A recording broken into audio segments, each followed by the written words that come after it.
Howdy, I'm Dr. Mark Faries, and I am dedicated to separating fact from fiction regarding topics of exercise and healthful eating.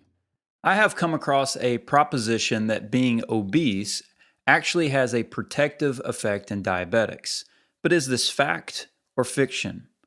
A recent article by a prestigious group of researchers has provided some solid evidence regarding the idea of what's called the obesity paradox. Marilyn Marchioni, the Associated Press's chief medical writer, covered this research in her own lay article. I thought I'd share an excerpt to address the obesity paradox. Marchioni says that the obesity paradox, or the controversial notion that being overweight might actually be healthier for some people with diabetes, seems to be a myth according to researchers. A major study finds there's no survival advantage to being large and a disadvantage to being very large. She continues by saying that more than 24 million Americans have diabetes, mostly type 2, the kind that is on the rise because of obesity.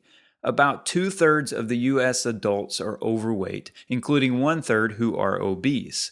Weighing too much increases the chances of heart disease, cancer, and premature death. But some small studies have suggested this might not be true for everyone, and that type 2 diabetics might even benefit from a few extra pounds by serving as a metabolic reserve to help get them through the sickness.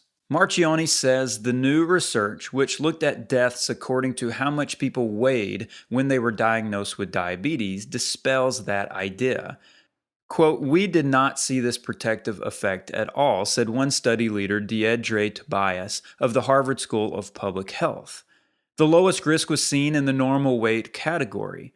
The National Institutes of Health and the American Diabetes Association paid for the work. Results are in this issue of the New England Journal of Medicine. It's a very convincing study and large enough to give a clear answer, said an independent expert, Dr. Patrick Remington, Associate Dean for Public Health at the University of Wisconsin-Madison.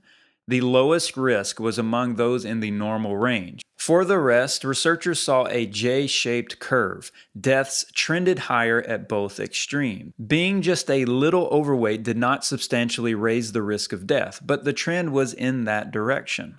The study was big enough that researchers could look at subgroups. For those under 65, when they were diagnosed with diabetes, the risk of death rose directly in relation to BMI. So the claim that weight boosts survival for diabetics is fiction.